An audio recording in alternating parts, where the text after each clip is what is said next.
يوم يفر المرء من أخيه وأمه وأبيه وصاحبته وبنيه হাসরের ময়দানে বাবাও আপনার থেকে পলায়ন করবে, স্ত্রী তার স্বামী থেকে পলায়ন করবে, সন্তান তার বাবা থেকে পলায়ন করবে। আয়াতের ব্যাখ্যায় মুফাসসিরিনে কেরাম লেখেন, হাসরের ময়দানে সন্তান বাবাকে বাবা বাবা বলে ডাকবে আর বলবে, বাবা আমাকে একটু বাঁচাও, আমাকে একটু বাঁচাও। দূর থেকে যখন কাছে চলে আসবে, বাবা তার সন্তানকে দেইখা বলবে, দুনিয়াতে আমার সন্তান ছিল, তুমি আমার সন্তান নয়। সন্তান নিরুপায় হইয়া বাবার কাছ থেকে চলে যাবে আর মনে মনে ভাববে, হয়তো আমার বাবা আমাকে অস্বীকার করতে পারে। যেই মা আমাকে 10 মাস 10 দিন গর্ভধারণ করেছে, হয়তো ওই মা আমাকে ভুলে যাবে না। আমি আমার আম্মাকে আম্মা আম্মা বলে যখন মায়ের কাছে চলে যাব, মা ডাক দিয়া বলবে, দুনিয়াতে আমার বিবাহ হয়েছিল ঠিক, সন্তান হয়েছিল ঠিক, তুমি আমার সন্তান নয়।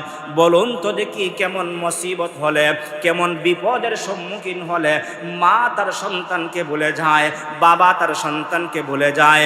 ওই হাসরের কঠিন ময়দানে দুনিয়াতে যুবক তোমার যৌবনটা যদি ইবাদতের মধ্যে কাটাইতে পারো, আল্লাহর পয়গম্বর বলেন, ওয়াশাবুন নাশাআ ফি ইবাদাতিল্লাহ, তোমার যৌবনটা ইবাদতের মধ্যে কাটাইতে পারলে বাবার সহযোগিতা লাগবে না, মায়ের সহযোগিতা লাগবে না, আত্মীয় স্বজনের কারো কোনো সহযোগিতা লাগবে না। আমার আল্লাহ তাআলা তোমার চেহারা দেইখা দেইখা তোমার নাম ধইরা ধইরা আমার আল্লাহ তাআলা ডাক দিয়া বলবে, ওরে আব্দুল্লাহ, ওরে আব্দুল করিম, ওরে আব্দুর রহমান, আসো, আজকে হাসরের ময়দানে তোমাকে কষ্ট করতে হবে না। আসো, আমি আল্লাহ দুনিয়াতে নবীর মাধ্যমে ওয়াদা দিয়েছিলাম, ইবাদত করে আসতে পারবা, আমার আরশের নিচে স্থান দান করে দিব। আমার কথা সত্য, আমার ওয়াদা সত্য। ও আমার বান্দারা, আসো, আমি আল্লাহ তাআলা তুমি যুবককে আমার আরশের নিচে আমি আল্লাহ স্থান দান করে দিব। ওয়ামা খালাকতুল জিন্না ওয়াল ইনসা ইল্লা লিয়াবুদুন। আল্লাহ তাআলা বলেন, জিন জাতি আর মানব জাতিকে একমাত্র আমি আল্লাহ তাআলার ইবাদতের জন্য বানিয়েছি, সৃষ্টি করেছি। ঘরওয়ালা ঘর বানায়, ঘর বানানোর পিছনে যেরকম ভাবে কারণ আছে, বাড়িওয়ালা বাড়ি বানায়, বাড়ি বানানোর পিছনে যেরকম ভাবে কারণ আছে, ব্যবসায়ী ব্যবসা করে, ব্যবসা করার পিছনে তার যেমন একটা উদ্দেশ্য কারণ আছে। দেশের মানুষ প্রবাসে যায়, প্রবাসে যাওয়ার পিছনে তার যেরকম ভাবে একটা উদ্দেশ্য কারণ আছে। আল্লাহ তাআলা বলেন, পৃথিবীর মানুষেরা আসমান বানাইলাম, আসমান বানানোর পিছনে কারণ আছে। জমিন বানাইলাম, জমিন বানানোর পিছনে কারণ আছে। কারণ হলো ওইগুলো তোমাদের উপকারে আসবে। আর তোমাদেরকে বানাইলাম, তোমাদেরকে বানানোর পিছনেও আমার কারণটা হলো তোমরা একমাত্র আমি আল্লাহর গোলামি করবা, দাসত্ব করবা। দাসত্ব করতে পারলে তোমরা দামি হয়ে যাইবা। যদি তোমরা দামি হতে পারো, আমি আল্লাহ তাআলা আখিরাতে তোমাদেরকে সম্মান দান করব।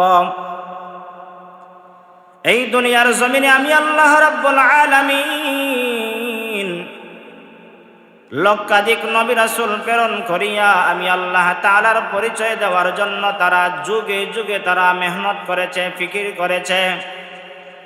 আদম নবী আমি আল্লাহর পরিচয় দিয়েছেন, নূহ নবী আমি আল্লাহর পরিচয় দিয়েছেন, ইব্রাহিম নবী আমি আল্লাহ তাআলার পরিচয় দিয়েছেন, মূসা নবী আমি আল্লাহর পরিচয় দিয়েছেন, ঈসা নবী আমি আল্লাহর পরিচয় দিয়েছেন।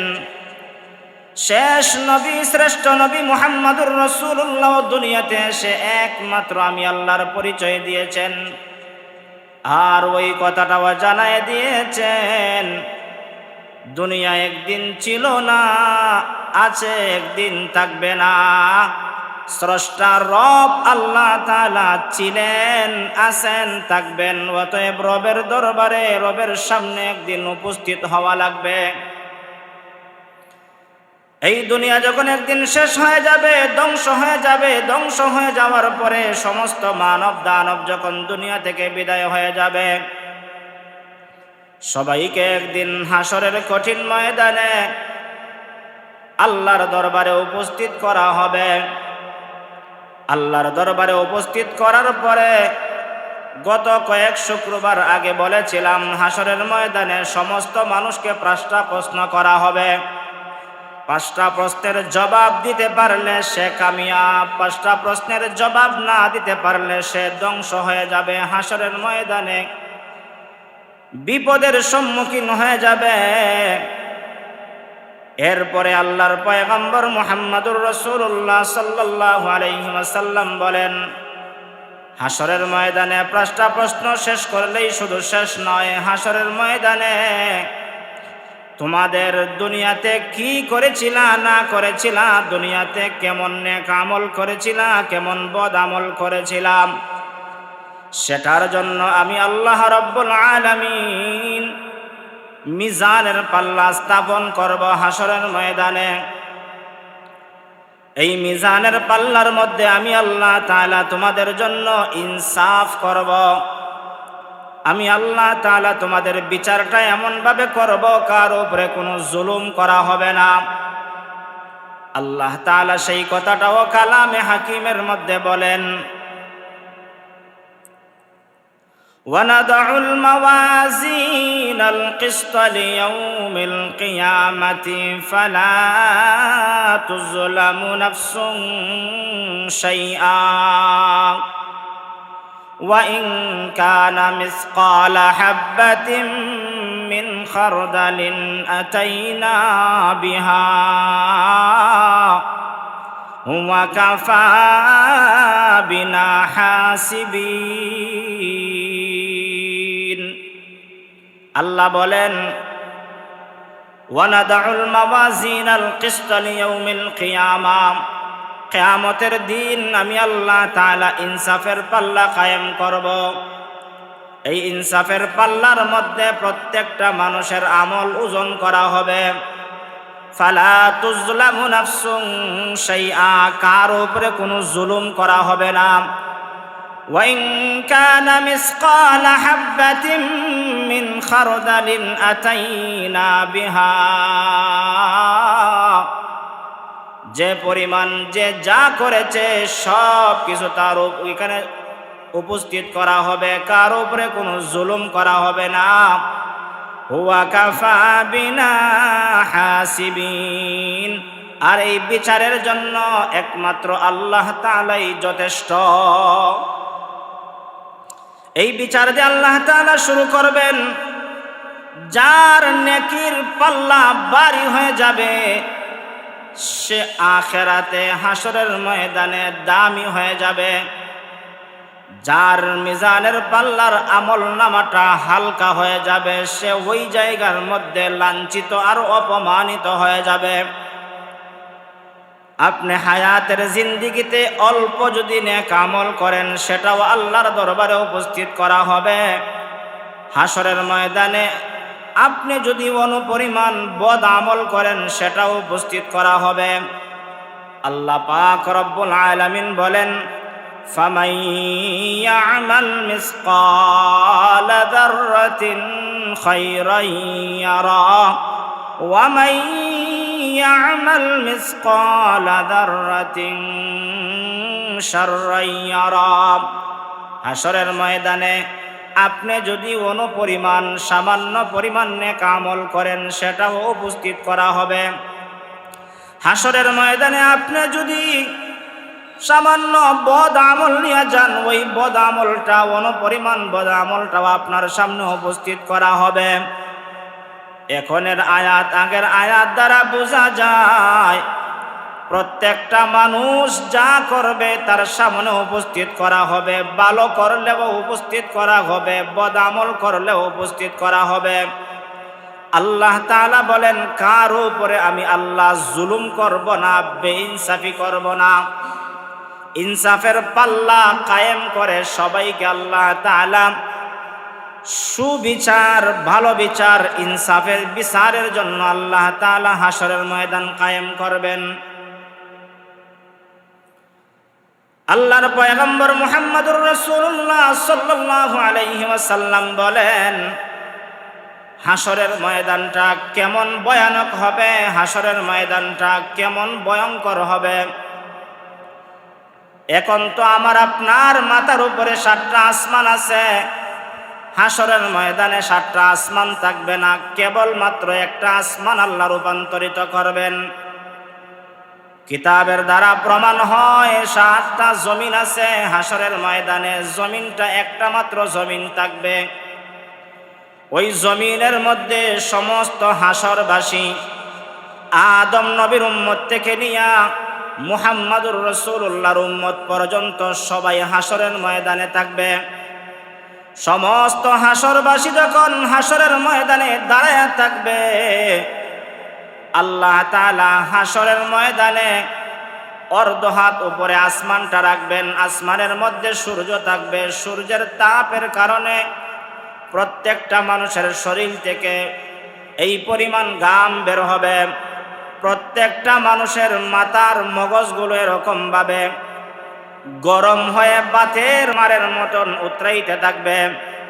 আল্লাহর পয়গাম্বর বলেন, এমন হাসরের কঠিন ময়দানে 7 শ্রেণী মানুষদেরকে আল্লাহ তাআলা ওই কঠিন সময় আল্লাহর আরশের নিচে ছায়ার নিচে আল্লাহ তাআলা স্থান দান করবেন। এর মধ্যে 1 নাম্বার হলো, আল্লাহর পয়গাম্বর বলেন, ইমামুন আদিল। হাসরের ময়দানে আল্লাহর আরশের নিচে কঠিন মুসিবতের সময় আল্লাহ স্থান দান করবেন। 1 নাম্বারের লোক হলো ইমামুন আদিল, ন্যায় পরায়ণ বাদশাহ, ন্যায় পরায়ণ শাসক। ন্যায় পরায়ণ বাদশাহ বলতে দেশের শাসক যদি ন্যায় ইনসাফের বিচার করে, ইনসাফ মতো দেশ চালায়, তাহলে ওই শাসক হাসরের ময়দানে আল্লাহ তাআলার আরশের নিচে স্থান পাবে। ন্যায় পরায়ণ অভিভাবক আপনার ঘরের ভিতরে আছে, ন্যায় পরায়ণ যদি অভিভাবক আপনার ওয়ার্ডে থাকে, ন্যায় পরায়ণ অভিভাবক যদি আপনার ইউনিয়নে থাকে, ন্যায় পরায়ণ ব্যক্তি যদি আপনার উপজেলায় থাকে, যারা ন্যায় পরায়ণ হবে, ন্যায় পরায়ণ শাসক হবে, অভিভাবকের দায়িত্ব পালন করে, ইনসাফের সাথে দায়িত্ব পালন করে, তাহলে ওই ইনসাফওয়ালা লোকটাকে হাসরের ময়দানে আল্লাহ তাআলা আল্লাহর আরশের নিচে স্থান দান করে দিবে। একমাত্র হাসরের ময়দানে কঠিন মুসিবতের সময় আল্লাহর আরশের নিচে আল্লাহ স্থান দান করবেন, যে ন্যায় পরায়ণ হবে, ইনসাফের বিচার করবে। ইনসাফের বিচার যদি আপনি আপনার ঘর থেকে শুরু করেন, মনে করেন আপনার ঘরের ভিতরে 5 জন লোক আছে, 5 জন লোকের মধ্যে আপনি হলেন একজন অভিভাবক। আপনার ঘরের ভিতরে খাবার লাগলে আপনি অভিভাবক হিসাবে খাবারের ব্যবস্থা করেন। আপনার ঘরের ভিতরে টাকার প্রয়োজন হলে অভিভাবক হিসাবে টাকার সমস্যার সমাধান করেন। ঘরের ভিতরে কোনো সমস্যা হলে, গন্ডগোল হলে আপনিই সমাধান করেন। অতএব ঘরের অভিভাবক হলেন আপনি। এক হাদিসে এসেছে, আল্লাহর পয়গাম্বর বলেন, কুল্লুকুম রাইন ওয়া কুল্লুকুম মাসউলুন আন রাইয়াতিহি। আল্লাহর পয়গাম্বর বলেন, প্রত্যেকটা মানুষ অভিভাবক, আর প্রত্যেকটা অভিভাবককে আল্লাহর দরবারে জবাব দিতে হবে। 5 জন বিশিষ্ট একটা ফ্যামিলি আছে, এই ফ্যামিলির একজন অভিভাবক আছে।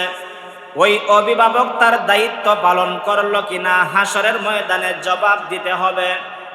বলে, আমার ঘরের ফ্যামিলি খাবার খাইছে কিনা আমি জিজ্ঞাসা করেছি, তাদের টাকার প্রয়োজন আছে কিনা জিজ্ঞাসা করেছি, তাদের কোনো জরুরত আছে কিনা জিজ্ঞাসা করেছি অভিভাবক হিসাবে। কিন্তু আপনার যে কলিজার টুকরা একটা ছেলে ছিল, সে নামাজ পড়লো কিনা কয়বার জিজ্ঞাসা করেছেন? মাসউলুন আন রাইয়াতিহি, আল্লাহর দরবারে জবাব দিতে হবে। আপনার যে একটা বালেগা মেয়ে ছিল, নামাজ পড়ে নাই, কয়বার জিজ্ঞাসা করেছেন নামাজ পড়ছো কিনা? ওয়া কুল্লুকুম মাসউলুন আন রাইয়াতিহি, আল্লাহর দরবারে জবাব দিতে হবে। যেই স্ত্রীকে নিয়ে সংসার করেন, নামাজ পড়লো কিনা জিজ্ঞাসা করছো কিনা আল্লাহর দরবারে জবাব দিতে হবে। যেই ঘরের ভিতরে আপনার সন্তান আছে, নামাজ পড়লো কিনা জবাব দিতে হবে আল্লাহর দরবারে। কেন দিতে হবে? আপনি ঘরের অভিভাবক, আপনি ঘরের একজন কর্তা। ঠিক তেমনি ভাবে একটা ওয়ার্ডের দায়িত্ব একজন মেম্বার নেয়। ওই মেম্বারের দায়িত্ব হলো ওয়ার্ডের ভিতরে কোনো অন্যায় হলে সেটার প্রতিবাদ করা। অন্যায়ের প্রতিবাদ করলা কিনা দায়িত্ব পাওয়ার পরে আল্লাহর দরবারে জবাব দেওয়া লাগবে। একটা ইউনিয়নের একজন চেয়ারম্যান অভিভাবক হয়। ওই চেয়ারম্যান সাহেব চেয়ারম্যানের দায়িত্ব পাওয়ার পরে তার ইউনিয়নের ভিতরে অন্যায় কাজ হলো, বাধা দিল না, জবাব দিতে হবে আল্লাহর দরবারে। এরকম ভাবে আরেকটু উপরে পর্যায়ে যায়, একজন দুইটা উপজেলা মিলে অথবা একটা উপজেলা মিলে একজন এমপি হয়। ওই এমপি সাহেব তার উপজেলার দায়িত্ব পালন করলো কিনা, ন্যায় ইনসাফ করলো কিনা, আরেকজনের উপরে জুলুম করলো কিনা, মাজলুমের সাহায্য করলো কিনা, প্রত্যেকটা জিনিসের হিসাব হাসরের ময়দানে দিতে হবে। আর দিতে পারলেই ইমামুন আদিল, হাসরের ময়দানে যে আল্লাহ 7 শ্রেণীর মানুষদেরকে আল্লাহর আরশের নিচে স্থান দিবেন, এর মধ্যে 1 নাম্বার হলো ইনসাফগার শাসক, ন্যায়পরায়ণ শাসক। হতে পারে আপনি ঘরের ভিতরের একজন শাসক, হতে পারেন আপনি একজন ওয়ার্ডের শাসক, হতে পারেন আপনি একটা ইউনিয়নের একজন শাসক, হতে পারেন আপনি একজন উপজেলার শাসক। জেনে রাখেন, আপনি যদি আপনার দায়িত্ব পালন করেন তাহলে আল্লাহ হাসরের ময়দানে কারো সহযোগিতা লাগবে না, আল্লাহ নিজেই তোমাকে আল্লাহর আরশের নিচে স্থান দান করে দিবে। কিন্তু আজকে কি ঘরের ভিতরের শাসক অভিভাবক কি তার ঘরের দায়িত্ব পালন করে? এজন্য হাদিসের মধ্যে এসেছে, আল্লাহর পয়গাম্বর বলেন, একজন মহিলা 4 জন পুরুষের জাহান্নামে নিবে। একজন মহিলা 4 জন পুরুষকে জাহান্নামে নিতে পারবে, অভিযুক্ত করতে পারবে, আসামির কাঠগড়ায় দাঁড় করাইতে পারবে। 1 নম্বরে হলো মেয়েটা বাবার বাড়িতে থাকা সত্ত্বে বাবা, ওই বাবা তার বিবাহের আগে মেয়েটারে ইসলাম মতো, দিন মতো, আল্লাহর বিধান মতো চালাইলো কিনা, এটার জন্য হাসরের ময়দানে জবাব দিতে হবে। 1 নম্বরে বাবা। 2 নম্বরে বাবা মারা যাওয়ার পরে দায়িত্ব আসে ভাইয়ের উপরে। 2 নম্বরে ওই ভাই তার দায়িত্ব পালন করলো কিনা, সেজন্য হাসরের ময়দানে জবাব দিতে হবে। 3 নম্বরে বিবাহের পরে তার স্বামী তার দায়িত্ব নিল, স্বামী তারে সব কিছু দিল কিন্তু পর্দা মতো চালাইলো না, ইসলামের বিধান মতো চালাইলো না, হাসরের ময়দানে ওই মহিলা তার স্বামীকে দায়ের করবে। 4 নম্বরে তার কলিজার টুকরা সন্তান যদি থাকে, ওই সন্তানও হাসরের ময়দানে অভিযুক্ত হবে। তুমি বুঝেছিলা দিন সম্পর্কে, তুমি বুঝেছিলা কোরআন সম্পর্কে, তুমি বুঝেছিলা আল্লাহর বিধান সম্পর্কে, মাকে সতর্ক কেন করলা না? সেজন্য ওই সন্তানও হাসরের ময়দানে আল্লাহর কাছ থেকে বাঁচতে পারবে না। একজন মহিলা যদি 4 জন মানুষকে অভিযুক্ত করতে পারে, বলুন, একটা ঘরের ভিতরে তো শুধু মহিলা না, পুরুষ আছে, আপনার ছেলে আছে, আপনার ভাই আছে, এদের মধ্যে আপনি একজন অভিভাবক, আপনি কি দায়িত্ব পালন করলেন? আল্লাহর আরশের নিচে এত সহজেই স্থান আপনি পাবেন না। পেতে হলে দুনিয়াতে দায়িত্ব পালন করতে হবে। 1 নম্বরে আমাদেরকে শাসক হওয়া লাগবে। শাসক ব্যক্তি জীবন থেকে শুরু করে রাষ্ট্রীয় জীবন পর্যন্ত প্রত্যেকটা সেক্টরে শাসক আছে না নাই? 4 জন বিশিষ্ট একটা কাফেলা গেছে, ওই কাফেলার মধ্যেও একজন নেতা আছে। 10 জন বিশিষ্ট একটা কাফেলা গেছে, ওই কাফেলার মধ্যেও একজন লিডার আছে। এই লিডার মানে নেতাগিরি দেখানোর জন্য লিডার না, এই লিডারের দায়িত্ব হলো 10 জনকে পরিচালনা করা, 10 জনের কষ্ট হলো কিনা দেখা, 10 জনে ঘুমাইতে পারলো কিনা দেখা, 10 জনে কিভাবে সুখে শান্তিতে আছে কিনা দেখা, তাদের দুঃখ কষ্ট কি দেখা, না আগে নিজের পেট ভরা।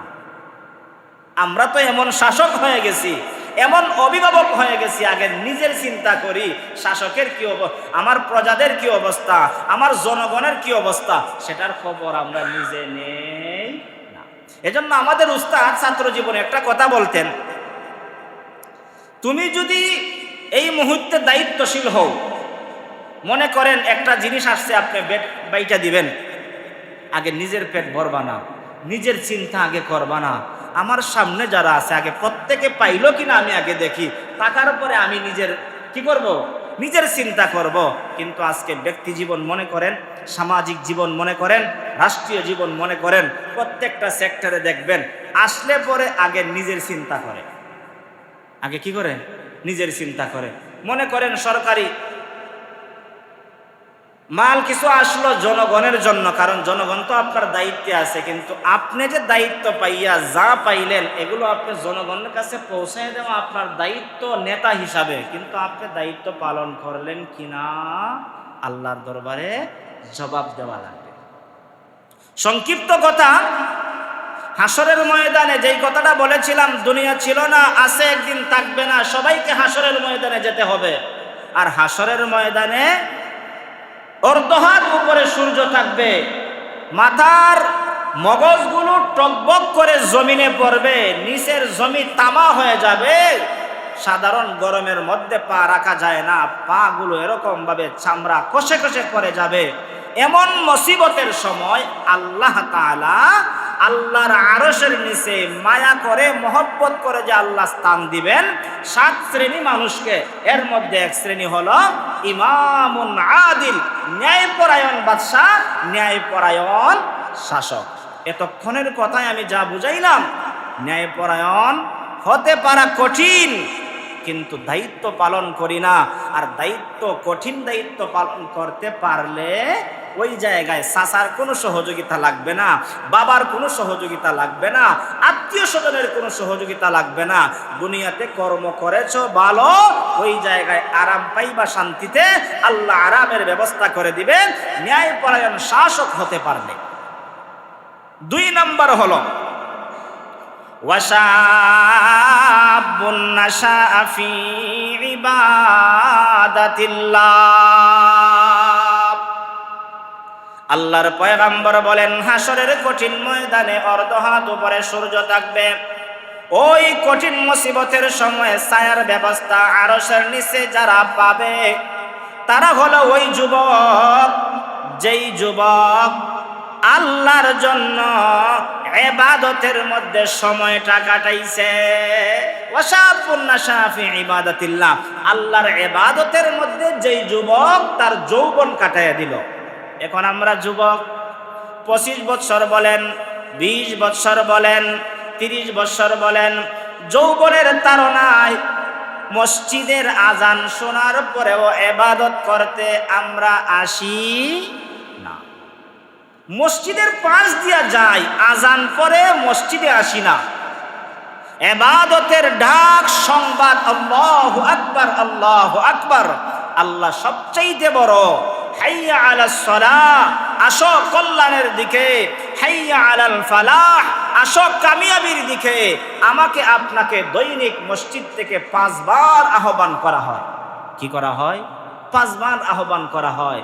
যেমন বয়স্ক লোক আসে না, ঠিক যুবকও আসে না, কারণ বয়স্ক লোক তো আর এমনি হয় নাই, তারও তো একটা যৌবনকাল ছিল, তারও একটা কি ছিল? যৌবনকাল ছিল। আল্লাহর পয়গম্বর বলেন, হাসরের ময়দানে 2 নম্বরে কি পাবে? ওই যুবকে আল্লাহর আরশের নিচে স্থান পাবে যেই যুবক ইবাদতের মধ্যে সময় কাটাইছে।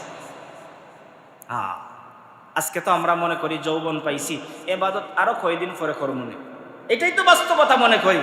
কিন্তু আল্লাহর পয়গম্বর বলেন, ওয়াশাবুন নাশাআ ফি ইবাদাতিল্লাহ, যে আল্লাহর ইবাদতে যেই যুবক তার সময়টা কাটাইল। তাহলে বোঝা গেল যৌবনের ইবাদতের মূল্য আল্লাহর কাছে আছে। যৌবনের ইবাদতের মূল্য আল্লাহর কাছে আছে, কিন্তু আমরা যৌবনে ইবাদতের মূল্য দেই না। পায়ে হেঁটে হেঁটে মসজিদে আসার মধ্যে সওয়াব বেশি আছে, পায়ে হেঁটে হেঁটে আসতেও পারি না। প্রতিটা কদমে সওয়াব আছে, কদম দিতে পারি না। প্রতিটা সেজদার মধ্যে আমার দুনিয়ার কল্যাণ, আখিরাতের কল্যাণ আছে। আজকে সেজদা থেকে হাজারো যুবক মাহরুম হয়ে গেছে। প্রতিটা রুকুর মধ্যে বরকত রয়েছে, হাজারো যুবক আজকে রুকু থেকে বঞ্চিত হয়ে গেছে।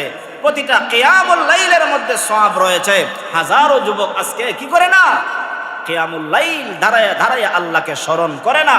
কিন্তু জেনে রাখো যুবক, তোমার যৌবনের হিসাব আল্লাহর দরবারে দিতেই হবে, না দেওয়া পর্যন্ত আল্লাহর কাছ থেকে বাঁচতে পারবা না। আর হাসরের ময়দানে বিপদের সম্মুখীন হইয়া ইয়া নফসি নফসি বলে কান্না করবা, এছাড়া আর কোনো গতি থাকবে না। দুনিয়াতে বিপদে পড়লে কাছে বাবারে পাইছি, আব্বা আমারে বাঁচাও, চাচারে পাইছি, চাচা আমারে বাঁচাও, মামারে বাঁচাইতে পারবে না। আল্লাহ তাআলা বলেন, ইয়াউমা ইয়াফিরুল মারউ মিন আখিহি ওয়া উম্মিহি ওয়া আবিহি ওয়া সাহিবাতিহি ওয়া বানিহি। হাসরের ময়দানে বাবাও আপনার থেকে পলায়ন করবে, স্ত্রী তার স্বামী থেকে পলায়ন করবে, সন্তান তার বাবা থেকে পলায়ন করবে। আয়াতের ব্যাখ্যায় মুফাসসিরিনে কেরাম লেখেন, হাসরের ময়দানে সন্তান বাবাকে বাবা বাবা বলে ডাকবে আর বলবে, বাবা আমাকে একটু বাঁচাও, আমাকে একটু বাঁচাও। দূর থেকে যখন কাছে চলে আসবে, বাবা তার সন্তানকে দেইখা বলবে, দুনিয়াতে আমার সন্তান ছিল, তুমি আমার সন্তান নয়। সন্তান নিরুপায় হইয়া বাবার কাছ থেকে চলে যাবে, আর মনে মনে ভাববে, হয়তো আমার বাবা আমাকে অস্বীকার করতে পারে। যেই মা আমাকে 10 মাস 10 দিন গর্ভধারণ করেছে, হয়তো ওই মা আমাকে ভুলে যাবে না। আমি আমার আম্মাকে আম্মা আম্মা বলে যখন মায়ের কাছে চলে যাব, মা ডাক দিয়া বলবে, দুনিয়াতে আমার বিবাহ হয়েছিল ঠিক, সন্তান হয়েছিল ঠিক, তুমি আমার সন্তান নয়। বলুন তো দেখি কেমন মুসিবত হলে, কেমন বিপদের সম্মুখীন হলে মা তার সন্তানকে ভুলে যায়, বাবা তার সন্তানকে ভুলে যায়। ওই হাসরের কঠিন ময়দানে দুনিয়াতে যুবক, তোমার যৌবনটা যদি ইবাদতের মধ্যে কাটাইতে পারো, আল্লাহর পয়গম্বর বলেন, ওয়াশাবুন নাশাআ ফি ইবাদাতিল্লাহ, তোমার যৌবনটা ইবাদতের মধ্যে কাটাইতে পারলে বাবার সহযোগিতা লাগবে না, মায়ের সহযোগিতা লাগবে না, আত্মীয় স্বজনের কারো কোনো সহযোগিতা লাগবে না। আমার আল্লাহ তাআলা তোমার চেহারা দেইখা দেইখা, তোমার নাম ধইরা ধইরা আমার আল্লাহ তাআলা ডাক দিয়া বলবে, ওরে আব্দুল্লাহ, ওরে আব্দুল করিম, ওরে আব্দুর রহমান, আসো, আজকে হাসরের ময়দানে তোমাকে কষ্ট করতে হবে না। আসো, আমি আল্লাহ দুনিয়াতে নবীর মাধ্যমে ওয়াদা দিয়েছিলাম, ইবাদত করে আসতে পারবা, আমার আরশের নিচে স্থান দান করে দিব। আমার কথা সত্য, আমার ওয়াদা সত্য। ও আমার বান্দারা, আসো, আমি আল্লাহ তাআলা তুমি যুবককে আমার আরশের নিচে আমি আল্লাহ স্থান দান করে দিব। কিন্তু আজকে যুবক, আজান শুনলাম মসজিদে আসলা না, আজান শুনলাম ইবাদত করলা না, আজান শুনলাম আল্লাহ তাআলার ডাকে সাড়া দিলা না, মনে করলা খাও দাও ফুর্তি করো, দুনিয়াটাই তোমার জন্য মস্ত বড়। না, তোমার মতন কত যুবকের দিকে তুমি তাকায় দেখো, একসঙ্গে লেখাপড়া করেছ, আজকে সে দুনিয়াতে নাই। একসঙ্গে তুমি একই টেবিলের মধ্যে লেখাপড়া করলা, সে আজকে দুনিয়াতে নাই। তুমি যে থাকবা এমন কোনো গ্যারান্টি। কিন্তু হাসরের ময়দানে তুমি যদি ইবাদত করে যাইতে পারো, শুরুতেই বলেছিলাম দুনিয়াতে বেইনসাফি আছে, আল্লাহর দরবারে কোনো বেইনসাফি চলবে না। যা করবা তা আপনি পুঙ্খানুপুঙ্খানুভাবে পাইবা। কিন্তু যদি ওই জায়গায় ধরা খেয়ে যাও, ওইখান থেকে বাঁচার মতন কোনো সুযোগ থাকবে? দুনিয়াতে আমরা দেখি পুলিশে দৌড়াইলে ঘরটা এত সুন্দর করে বানাইছি, দরওয়াজা দিয়া পুলিশ ঢুকে, আমি জানালা দিয়া বের হওয়ার চেষ্টা করি। ঘরের বাউন্ডারিটা এত সুন্দর করে বানাইছি, বড় গেট দিয়া পুলিশ ঢুকেছে, ছোট্ট কেসি গেট দিয়া বের হয়ে পলায়ন করার চেষ্টা করি। কিন্তু হাসরের ময়দানে পলায়ন করার কোনো সুযোগ নাই। আল্লাহ তাআলা যখন বলবেন আনাল মালিক, আমি হলাম আজকে দিনের মালিক, আইনা মুলুকুল আরদ, দুনিয়ার তকব্বর ওয়ালারা কোথায়, দুনিয়ার অহংকার ওয়ালারা কোথায়? তখন সময় হাসরের ময়দানে কেউ কোনো জবাব দেওয়ার কোনো শক্তি থাকবে না। আল্লাহ নিজেই জবাব দিয়া বলবেন, লিল্লাহিল ওয়াহিদিল কাহ্হার, আজকে আমি আল্লাহ হাসরের ময়দানে কাহারিয়ত রূপ ধারণ করে তোমাদেরকে ডাকতেছি, আসো আসো। যারা ভালো কাজ করবা তাদের জন্য মুক্তি আছে, যারা ভালো কাজ করো নাই তাদের জন্য কোনো মুক্তি নাই। এখানের মধ্যে চেহারা দেইকা কাউকে কিছু দেওয়া হবে।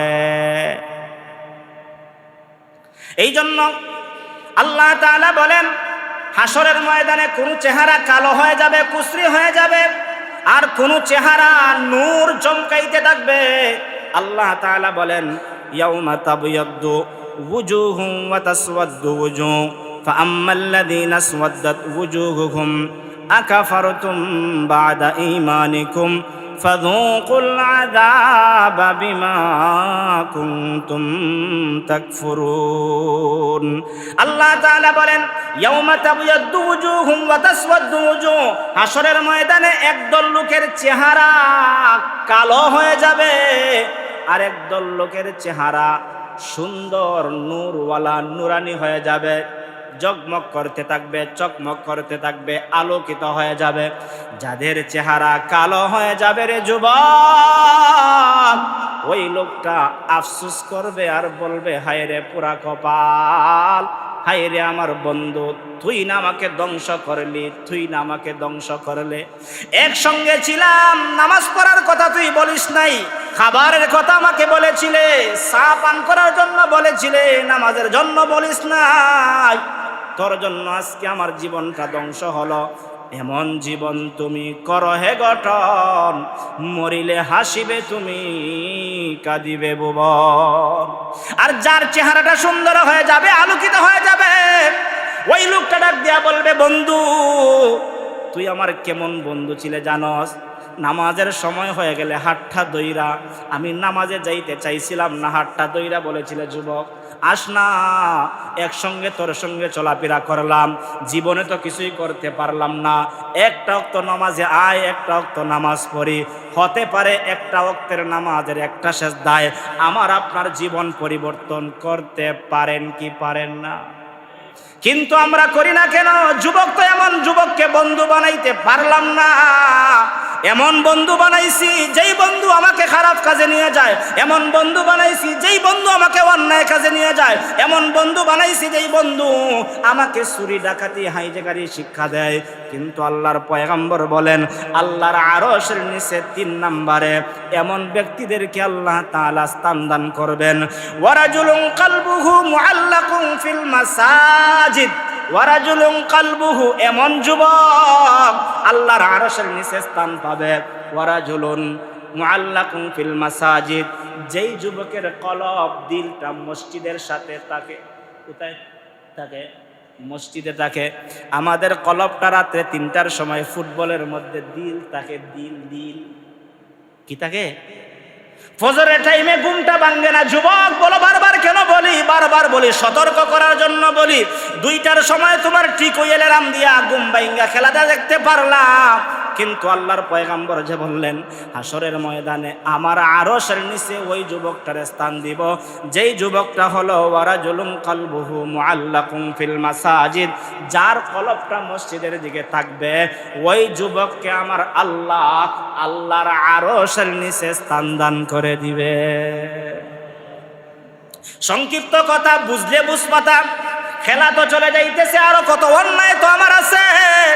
হাতের দ্বারা অন্যায় করি, পায়ের দ্বারা অন্যায় করি, জবানের দ্বারা অন্যায় করি, অঙ্গ প্রত্যঙ্গের দ্বারা আমাদের অন্যায় অপরাধ আছে না নাই?